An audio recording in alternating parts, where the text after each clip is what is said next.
Hello to everyone, कैसे हो आप लोग। I hope you are very well. और कैसी चल रही है तैयारी बोर्ड्स की। तो मैं हूं Joshika from Learn Hub, the free learning platform, जहां पर आप पढ़ सकते हो physics, chemistry, biology, maths absolutely for free at learnerhub.com।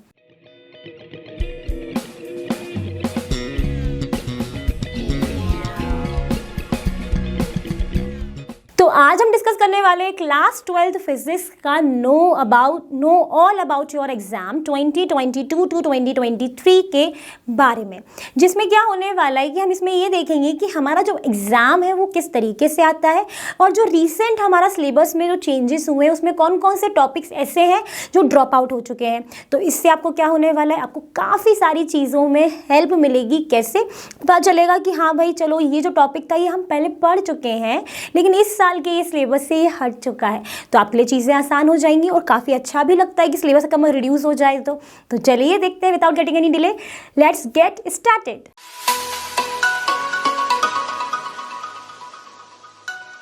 तो यहाँ पर हम देखने वाले हैं, इस टॉपिक का स्टार्टिंग करने जा रहे हैं with the unit wise marks का डिस्ट्रीब्यूशन। तो यहाँ पर हम यूनिट वाइज मार्क्स का डिस्ट्रीब्यूशन देखने वाले हैं। तो यहाँ पर आपको देखने को मिलेगा, और ये जो डेटा है ना, ये जो आपका रिसेंट जो पैटर्न आया, जो करिकुलम आया है, उसी में से लिया गया है। ठीक है, तो यहाँ पर टेबल में क्या करा है, नंबर ऑफ यूनिट, फिर आपका यूनिट्स, उसके ब्रैकेट में जो भी मैंने लिखी है numbers, that is your number of chapter जो कि उस यूनिट के अंदर आ रहे हैं। फिर आपका मार्क्स डिस्ट्रीब्यूशन। तो यूनिट 1 एंड यूनिट 2, यूनिट 1 में आपके 2 चैप्टर्स आते हैं जो ब्रैकेट में लिखा है ना, ये इससे क्या मालूम पड़ रहा है, 2 चैप्टर्स हैं, electric charges and field and electrostatic potential and capacitance. तो ये यूनिट 1 के और करंट इलेक्ट्रिसिटी यूनिट 2 का, इन दोनों को मिला के, यूनिट 1 एंड यूनिट 2 को मिला के जो अप्रोक्सीमेटली मार्क्स जो आते हैं आपके, दैट इज 16 मार्क्स का आता है, इन दोनों यूनिट्स को कंप्राइज करके।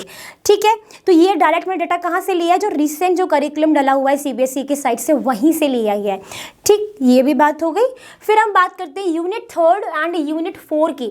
तो यूनिट 3 में आपका है magnetic effects of current and magnetism, जिसमें आपके चैप्टर्स आते हैं मूविंग चार्जेस एंड मैग्नेटिज्म वाला चैप्टर। आपके 2 चैप्टर्स आएंगे इस यूनिट के अंदर, यानी यूनिट 3 के अंदर आपके 2 चैप्टर्स हैं। फिर यूनिट 4 की बात करोगे तो electromagnetic induction and alternating current. तो यहाँ पर भी आपके 2 चैप्टर्स है, एक आपका इंडक्शन वाला चैप्टर है, एक आपका अल्टरनेटिंग करंट वाला चैप्टर है। तो यूनिट 3 एंड यूनिट 4 को मिलाकर जो आपका मार्क्स का डिस्ट्रीब्यूशन है, जो जहाँ से मार्क्स आपके कितने कवर होते आते हैं, 17 मार्क्स कवर होते हैं। तो देख रहे हो ना, नंबर ऑफ की इन दोनों यूनिट्स को मिला के कितने मार्क्स आ रहे हैं, कितने मार्क्स आपके आते ही हैं। अब ये मत कहना कि मैम आपने 17 बताया बट क्वेश्चन आ गए 18 मार्क्स या 19 मार्क्स के, तो थोड़ा डेटा है ना इधर उधर हो सकता है, प्लस माइनस हो सकता है। ओके, फिर बात करते हैं electromagnetic waves which is your unit 5, जिसमें आपकी है एक ही चैप्टर जो कि आपका EM वेव सी है। एंड फिर आपका है यूनिट 6, जिसमें आपका ऑप्टिक्स। ऑप्टिक्स में कौन कौन से चैप्टर्स आ जाएंगे, 2 चैप्टर्स आते हैं। First one is ray optics, second one is wave optics. तो दोनों ऑप्टिक्स वाले चैप्टर कवर होंगे।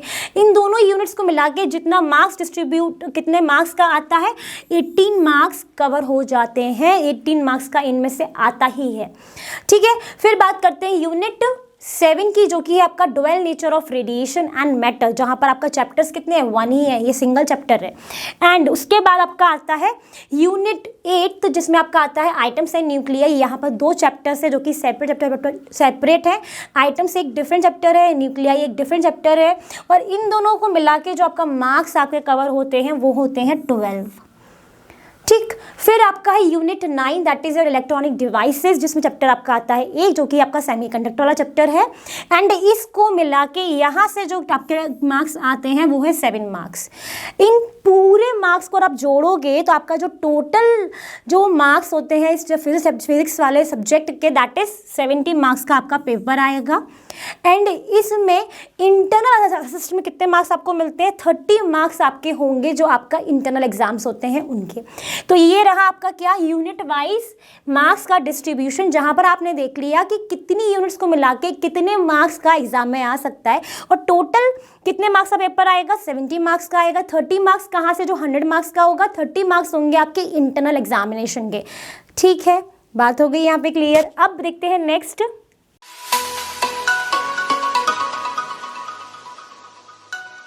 तो अब हम देखने जा रहे हैं जो हमारा रिसेंट सैंपल पेपर डाला गया है सीबीएसई की साइट पर, उसके अकॉर्डिंग अगर देखें तो टाइप्स ऑफ क्वेश्चंस और कितने सेक्शंस हैं।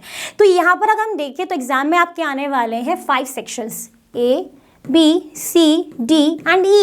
नंबर ऑफ क्वेश्चंस जो आपके सेक्शन ए में रहेंगे वो आपके रहेंगे 18 एंड ये सारे ही MCQs रहने वाले हैं, यानी 1 मार्कर रहेंगे। तो कितने मार्क्स का हो जाएगा यहाँ से 18 मार्क्स का। फिर आप बोलोगे कि बी सेक्शन की बात करें तो कितना है, नंबर ऑफ क्वेश्चंस कितने होंगे, 7 क्वेश्चंस होंगे। वेरी शॉर्ट आंसर टाइप होते हैं, ये 2 मार्कर होते हैं और यहाँ से मार्क्स आपके हो जाते हैं 7 to 14। ठीक है। सी में देखोगे तो 5 क्या रहेंगे, 5 नंबर ऑफ क्वेश्चंस रहेंगे जो कि आपके शॉर्ट आंसर टाइप है, जो कि आपके 3 मार्कर है और यहाँ से आपके जो मार्क्स है सी सेक्शन कवर करेगा, दैट इज 15 मार्क्स। फिर बात करेंगे डी की, जहाँ पर आपके आते हैं 3 क्वेश्चन जो कि आपके रहते हैं लॉन्ग आंसर टाइप, जो कि आपके रहते हैं कितने मार्क्स के भाई, 5 मार्कर रहते हैं। यहाँ से भी आपके 15 मार्क्स हो जाते हैं। फिर आपका आता है E section which is your last section of the paper, जहाँ पर आपके आते हैं 2 क्वेश्चन जो कि आपके कैसे रहते हैं, केस स्टडी बेस्ड रहते हैं। ये आपके 4 मार्कर रहते हैं, इनमें सब पार्ट्स भी होते हैं जो कि कवर करते हैं 8 मार्क्स। ठीक है। तो टोटल पेपर कितने मार्क्स का हो गया भाई, 70 मार्क्स का हो गया, जो कि आपको पहले भी बताया। अब देखते हैं नेक्स्ट स्लाइड पर।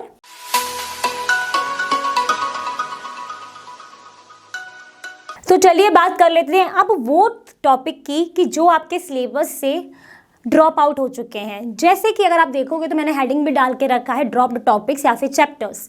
अगर हम लोग chapter electrostatic potential and capacitance को देखें तो उसमें एक टॉपिक है जो कि था आपका energy stored in a capacitor, still it is there, but वहाँ पे जो डेरिवेशन वाला पार्ट है वो अब हटा दिया गया है। आपको सिर्फ फॉर्मूला देखना है, डेरिवेशन पर अब ध्यान नहीं देना है, तो अच्छी बात है ना। ठीक है। फिर आप देखोगे करंट इलेक्ट्रिसिटी वाले चैप्टर को, तो वहाँ पर जो ड्रॉप्ड आपके टॉपिक्स है दैट इज कलर कोडिंग हटा दिया है, मीटर ब्रिज भी हटा दिया है, पोटेंशियोमीटर भी आपका ड्रॉप्ड कर दिया है। तो देखो भाई काफ़ी लोग खुश हो रहे होंगे जिनके लिए पोटेंशियोमीटर वाले जो क्वेश्चंस थे वो थोड़े टिपिकल हो जाते थे। ठीक है। फिर आप थर्ड चैप्टर देखोगे तो that is magnetism and matter, तो यहाँ से बार मैग्नेटाइजेशन इक्विवेलेंट सोलेनॉइड ड्रॉप्ड हो चुका है।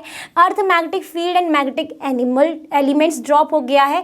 इलेक्ट्रोमैग्नेट्स को हटा दिया है, परमानेंट मैग्नेटिक को हटा दिया है। तो ये सारे टॉपिक्स को ड्रॉप्ड कर दिया है सीबीएसई ने। ठीक है। 2022 और 2023 का आप करिकुलम उठाओगे तो आपको देखने को मिलेगा वहाँ पर।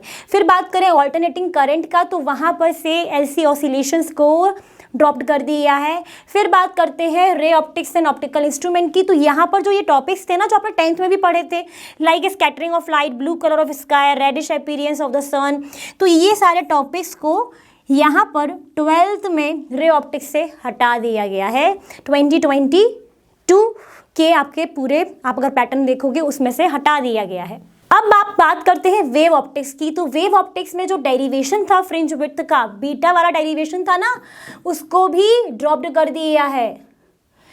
पोलराइजेशन को हटा दिया है। Plane polarised lights, Brewster law, uses of plane polarised light, polaroids, ये सारे टॉपिक्स को अभी ड्रॉप्ड कर दिया। आपको वहाँ पे सिलेबस में जो एक पर्टिकुलर लाइन जो मेंशंस है ना, वहाँ पर ये सारे टॉपिक्स मेंशन नहीं है। ठीक। फिर बात करते हैं dual nature of radiation and matter की, तो यहाँ पर डिवीजन जर्मन एक्सपेरिमेंट, यहाँ पर एक्सपेरिमेंटल जो डिटेल्स थी उनको ओमिट कर दिया गया है।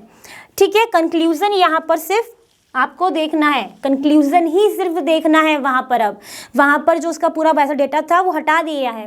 फिर बात करते हैं न्यूक्लियाई की, तो न्यूक्लियाई चैप्टर में देखोगे तो alpha, beta, gamma particles, radio activity, half life, mean life, ये सारे टॉपिक्स वहाँ पर आपके सिलेबस में अब मेंशन नहीं है। कंपेयर करोगे तो देखोगे मेंशन नहीं है। फिर आते हैं सेमीकंडक्टर इलेक्ट्रॉनिक्स में, तो इसमें स्पेशल पर्पस जितने भी डायोड थे like LED, photo diode, solar cell, Zener diode and their characteristics, Zener diode ऐसा वोल्टेज रेगुलेटर, ये सारे टॉपिक्स हटा दिए। बताओ, सबको पता है ना ये टॉपिक्स कितने ज़्यादा इंपॉर्टेंट थे, इनसे कितने सारे क्वेश्चंस आते थे कि आपने ये वाले क्वेश्चन तो कितनी बार देखेंगे, why photo diode is used in operated in reverse bias, ये तरीके क्वेश्चन आपने बहुत देखे होंगे, जीनर डायोड के क्वेश्चन बहुत देखे होंगे। लेकिन फिलहाल अभी ये सीबीएसई के आपके जो चैप्टर का पूरा सिलेबस का है वहाँ पर ये सब टॉपिक्स मेंशन नहीं है, तो ये ड्रॉप्ड कर दिए गए हैं। तो ये आप लोगों को अच्छा भी लग रहा होगा जिनके लिए थोड़े टिपिकल थे, तो सब चीज़ आपको मालूम करना बहुत ज़रूरी था एग्जाम के पहले। सो आई होप कि आपका जो ऑल अबाउट योर एग्जामिनेशन वाला जो आप ये हमने जो लेक्चर बनाया है ये आपके लिए काफ़ी यूज़फुल रहने वाला है, क्योंकि काफ़ी सारे लोगों के जो थोड़े थोड़े वीक पॉइंट्स थे ना वो कहीं ना कहीं हट गए हैं, आई थिंक सो। ठीक है, तो अगर आपको ये काफ़ी यूज़फुल रहा है, जैसा कि आप जानते ही हो लर्नो हब फ्री है पर बेस्ट, और यहाँ पर आपको मिलता है physics chemistry biology maths absolutely for free eight learnohub.com। Thank you everyone.